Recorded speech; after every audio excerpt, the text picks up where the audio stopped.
Please ছাড়ো, কেউ দেখে ফেললে কি হবে বলো তো? না সোনা, কিচ্ছু হবে না, একবার একবার অন্তত চুমু খেতে দাও। আমার এসব ভালো লাগছে না ঠিক। কেন, একবার চুমু খেলে কি তুমি অশুদ্ধ হয়ে যাবে নাকি? যাকে ভালোবাসি তাকে একবার একটা চুমুও খেতে পারবো না, এই তুমি আমাকে ভালোবাসো? প্রথম যেদিন দেখা হয়েছিল আমার কাছে ঠিক এমনটাই আবদার করেছিল নীলাঞ্জন। নীলাঞ্জন আমার বয়ফ্রেন্ড, বাবা মায়ের একমাত্র ছেলে, বিটেক কমপ্লিট করে এমটেক করছে এখন। এত কিছু বলার আগে আমার নিজের পরিচয়টা একটু দিতে হয়। আমি সোহিনী মিত্র। বন্ধু বান্ধব অনেক আছে, আমি এমনিতেই হাসি খুশি, সকলের সাথে মিশতে ভালোবাসি। উচ্চ মাধ্যমিকে ভালো রেজাল্ট করলে তবেই আমাকে মোবাইল কিনে দেবে, এমনটাই শর্ত ছিল আমার বাবার। উচ্চ মাধ্যমিক পাশ করার পর হাতে পেলাম মোবাইল। কলেজে গিয়ে নতুন নতুন বন্ধু বান্ধবীও হয়ে গেল। এই বন্ধুদের পাল্লায় পড়ে আমার এক ফেসবুক প্রোফাইল খোলা। আমার এক বান্ধবী ফেসবুক প্রোফাইল খুলে দিয়েছিল। নতুন নতুন ফেসবুক করলে সকলেরই একটু আগ্রহ বেশি থাকে, ঠিক আমারও তাই হলো। তার আগে পর্যন্ত কোনো প্রেম টেম আমি কোনোদিন করিনি, কারোর মনোরঞ্জনের খাতায় তখনও পর্যন্ত আমার নাম ওঠেনি।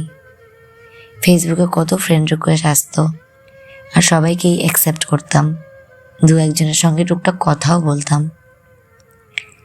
একদিন আমার এক বান্ধবী সুরভির সঙ্গে কথা হচ্ছে, আমি সুরভিকে বললাম, জানিস তো ফেসবুকে আমার 300-র বেশি ফ্রেন্ড হয়ে গেল।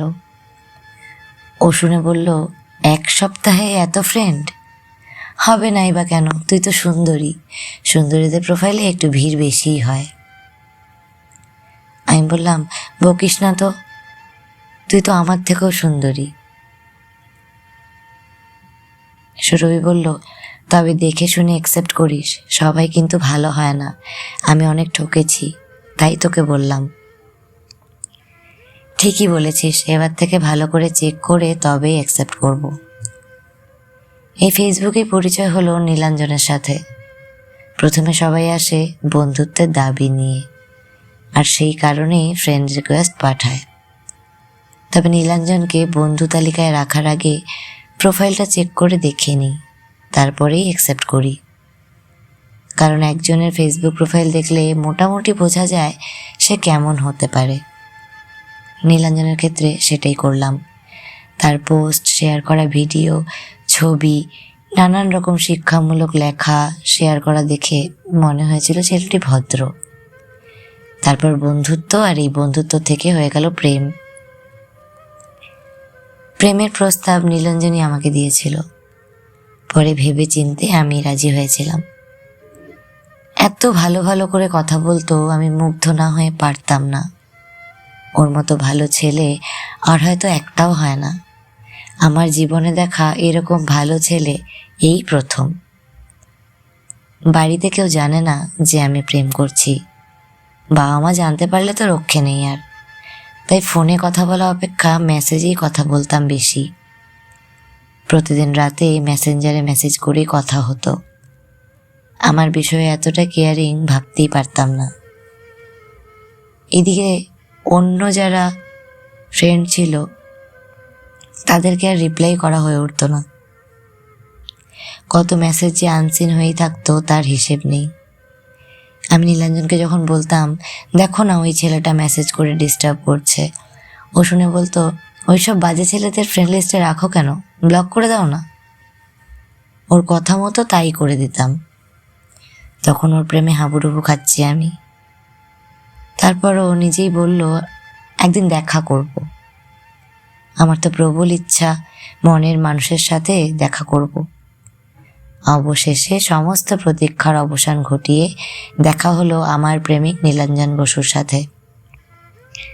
তারপর একটা জায়গায় বসে দুজনে গল্প করতে করতে নীলাঞ্জন চুমু খাওয়ার আবদার করলো। রাজি না হয়ে উপায় কি, যাকে ভালোবাসি তাকে যদি চুমু না খেতে দেই, এ আবার কেমন ভালোবাসা। নীলাঞ্জনের এমন কথায় আমি আর না করতে পারিনি। কিছুদিন বেশ ভালোই কাটলো। নীলাঞ্জন ছাড়া অন্য কিছু ভাবতেই পারতাম না। সারাক্ষণ ওর কথা মনে হতে থাকে, মনে হয় যেন ওর কাছে সব সময় থাকি। একদিন কলেজ থেকে বেরিয়ে ওর সঙ্গে গেলাম মিলেনিয়াম পার্কে। ওখানে গিয়ে দেখি আমার কাছের বান্ধবী সুরভি ও আরও কয়েকজন বান্ধবীকে। নীলাঞ্জনের সঙ্গে আমার এই প্রেমটা ততদিন পর্যন্ত কেউই জানতো না। যেহেতু দেখেই ফেললো, তাই পরিচয় করিয়ে দিলাম। ওখান থেকে বাড়ি ফিরেছি, সন্ধ্যের দিকে সুরভি আমাকে ফোন করে জিজ্ঞেস করলো, যে ছেলেটির সাথে আজ পার্কে গিয়েছিলি, কি করে পরিচয় হলো তোর সাথে? আমি বললাম, কেন ফেসবুকে? কেন বলতো? সুরভি বলল, না এমনি বললাম। আমি বললাম, তুই চিনিস নাকি? ও বলল, চিনতাম আগে, এখন আর কথা বলি না, তবে সাবধান, ছেলেটি খুব একটা সুবিধার নয়। আমি আবারও বললাম, কিসব আলতু ফালতু বলছিস, ও ভীষণ ভালো ছেলে। আসলেই ভালোবাসার মানুষের নামে কেউ কিছু বললে সত্যি খুব রাগ হয়, তাই আর বেশি কথা না বলেই ফোনটা কেটে দিই। পরে নীলাঞ্জনও জিজ্ঞেস করেছিল, ওই মেয়েটা কি তোমার বান্ধবী? আমি বললাম, হ্যাঁ, কেন? বেশি কথা বলো না ওর সাথে, আমি ওকে পাত্তা দিই না বলে আমার ওপর খুব রাগ। দেখবে ও আমার নামে তোমাকে উল্টো পাল্টা বলবে ঠিক। নিজে প্রেম করতে পারেনি তো, তাই তোমাকে দেখে ওর একটু হিংসে হয়। ভালোবাসার মানুষের কথাটাই বিশ্বাস করবো, এটাই স্বাভাবিক। তারপর থেকে আরও কয়েকদিন কাটে, অনেক রাত পর্যন্ত চ্যাট করতাম, সমস্ত রকম কথাবার্তা বলতাম। ওকে নিয়ে জীবনের স্বপ্ন দেখতে শুরু করলাম, যেন ও আমার স্বপ্নের রাজপুত্র হয়ে গেল। মাঝে মধ্যে বিয়ের কথাও বলতাম। ও বলতো, সে পরে ভেবে দেখা যাবে, তার আগে চুটিয়ে প্রেম করতে হবে।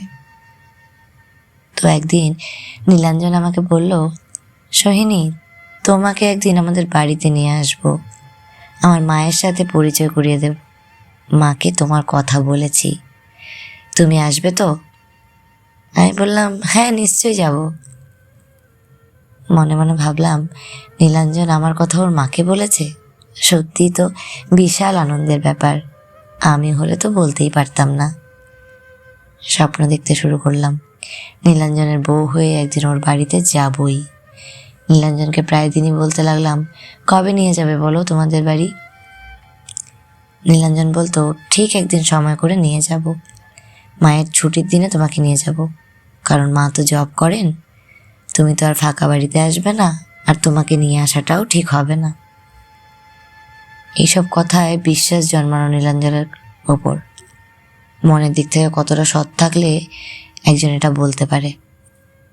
তারপর একদিন আমাকে ওদের বাড়িতে নিয়ে গেল, কিন্তু বাড়িতে গিয়ে দেখি কেউ নেই, বাড়ি ফাঁকা। তারপর জিজ্ঞেস করি, তোমার মা যখন নেই তখন আমাকে নিয়ে এলে কেন? আসলে মায়ের একটা জরুরি কাজ পড়ে গেছে, তাই মাকে বেরিয়ে যেতে হলো। কেন, এসে কি খারাপ লাগছে? আমি বললাম, না না, খারাপ লাগবে কেন, যার জন্য এলাম উনি যখন নেই তখন। নীলাঞ্জন বলল, কেন, আমার জন্য কি আসতে নেই? তোমার নিশ্চয়ই ভালো লাগছে না, তাই না? আমি বললাম, না, কেন ভালো লাগবে না, তুমি থাকলে সবসময় আমার ভালো লাগে, তোমাকে আমি ভীষণ ভালোবাসি। ভালোবাসো? সত্যিই ভালোবাসো? আমি বললাম, হ্যাঁ, সত্যিই ভালোবাসি। নীলাঞ্জন বলল, তাহলে আমার একটা আবদার রাখো প্লিজ। আমি বললাম, বলো কি আবদার? আজ খুব কাছে পেতে ইচ্ছে করছে তোমাকে, না করো না প্লিজ। সেদিন নীলাঞ্জনের সাথে একটা শারীরিক সম্পর্ক হয়েই যায়। তারপর বাড়ি ফিরে আসি। রাতে মেসেঞ্জারে কল করতে গিয়ে দেখছি ওর ফেসবুক প্রোফাইলটাই নেই, আর চ্যাটের সমস্ত কথোপকথন একটাও নেই। অবাক হয়ে যাই, এটা কি করে কি হলো? ওকে ফোন করতেও বলল, আমার ফেসবুকটা হ্যাক হয়ে গেছে, তাই প্রোফাইলটা নেই। আমি বললাম, কিন্তু আমার চ্যাটবক্স থেকে সমস্ত কথোপকথন কোথায় গেল? নীলাঞ্জন বলছে, তোমার মোবাইলে কি হয়েছে আমি কি করে জানবো? অনেক রাত হলো, আজ ঘুমিয়ে পড়ো, কাল কথা হবে। তারপর দিন সকালে উঠেই ওকে ফোন করি, ফোন রিসিভ করে না। পরে যখন কল করি, দু একটা কথা বলেই ফোনটা কেটে দেয়। তবে যা বলল তাতে আমার একটুও ভালো লাগলো না। নীলাঞ্জন বলল, ফেসবুক আর করবো না, হ্যাক হচ্ছে, এইসব থেকে দূরে থাকাই ভালো। সামনে আমার পরীক্ষা, এখন থেকে একটু কম কথা বলবো, পড়াশোনাটা তো করতে হবে নাকি। তারপর থেকে ইগনোর শুরু করলো, আমার সঙ্গে কথা বলাই বন্ধ করে দিল। অবাক হয়ে যাই, এত সুন্দর অভিনয় করে গেল আর আমি ধরতে পারলাম না। চ্যাট বক্স থেকে কখন যে সমস্ত চ্যাট ডিলিট করে দিয়েছে সেটাই ধরতে পারিনি। এত বিশ্বাসজনক কথাবার্তা বলে কেউ যে এতটা প্রতারণা করবে সত্যি ভাবিনি। ফেসবুকে প্রোফাইলে ভালো ভালো পোস্ট শেয়ার করা, নিজেকে ভদ্রভাবে সাজিয়ে রাখাটা একটা বড় ফাঁদ। আমার অবস্থা তখন পাগলের মতন। 2-3 দিন পর সুরভির কাছে ছুটে গেলাম। ওকে সব ঘটনা খুলে বলতেই ও বলল, তোকে তো রোহিতের ব্যাপারে সাবধান করেছিলাম, তুই শুনলি না। রোহিত নামটা শুনে আমি অবাক হলাম। জিজ্ঞেস করলাম, রোহিতটা আবার কে? কেন, তোর বয়ফ্রেন্ড? আরে ওর নাম রোহিত কেন হতে যাবে, ওর নাম তো নীলাঞ্জন। সুরভি বলছে, আমি তো ওকে রোহিত নামেই চিনি। আমার সাথে যখন কথা হতো তখন ওই প্রোফাইলটা ছিল, তারপর ওই প্রোফাইলটা এখন আর নেই, কারণ আমাকেও প্রপোজ করেছিল আর আমি তখনই ওকে ব্লক করে দিই। শুনেছি এর আগেও 2টো মেয়ের সাথে ব্রেকআপ হয়েছিল। প্রথম ভালো ভালো কথা বলে, তারপর। আমি সব শুনে কান্নায় ভেঙে পড়ি। এভাবে কেউ প্রতারণা করতে পারে? তবে সুরভি সবসময় আমাকে মেন্টালি সাপোর্ট দিয়ে গেছে। অথচ একসময় সুরভির কথায় কান্না দিয়ে এই ফেসবুকীয় প্রেমকে গুরুত্ব দিয়ে ফেলেছিলাম। রিয়েল লাইফের বন্ধুত্বকে দূরে সরিয়ে ভার্চুয়াল জগৎ নিয়ে মেতে উঠেছিলাম। নিজের কৃতকর্মের জন্য আজ নিজেই দায়ী। বিশ্বাসটাই হারালাম। প্রেম করতে গিয়ে নিজের অস্তিত্বকে হারিয়েছি। ফেসবুক প্রেম, ছি, নিজেকে ঘেন্না লাগে। তারপর কয়েক মাস কেটে গেছে। শারীরিক অসুস্থতা আর ডিপ্রেশন কাটিয়ে নিজেকে একটা জায়গায় ফেরাতে পেরেছে অনেক কষ্টে। হঠাৎ করে চোখে পড়লো একটা ছবি। ফেসবুকে ভাইরাল, নীলাঞ্জন ওরফে সুনীল ঘোষ। প্রতারণার দায়ে ভুয়ো প্রোফাইল খুলে সম্পর্ক স্থাপন। এবারে আর বাঁচতে পারেনি। এই মেয়েটি আমার মতো বোকা নয়। মেয়েটি থানায় অভিযোগ করেছে, আর তাতেই তার ঠাঁই মিলেছে লকআপে। আজ কিছুটা হলেও স্বস্তি অনুভব করছি। যারা এই সমস্ত কাজ করে বেড়ায় তাদের অবশ্যই শাস্তি হওয়া উচিত। এই ফেসবুক নামক ফাঁদ এক ভয়ঙ্কর জিনিস।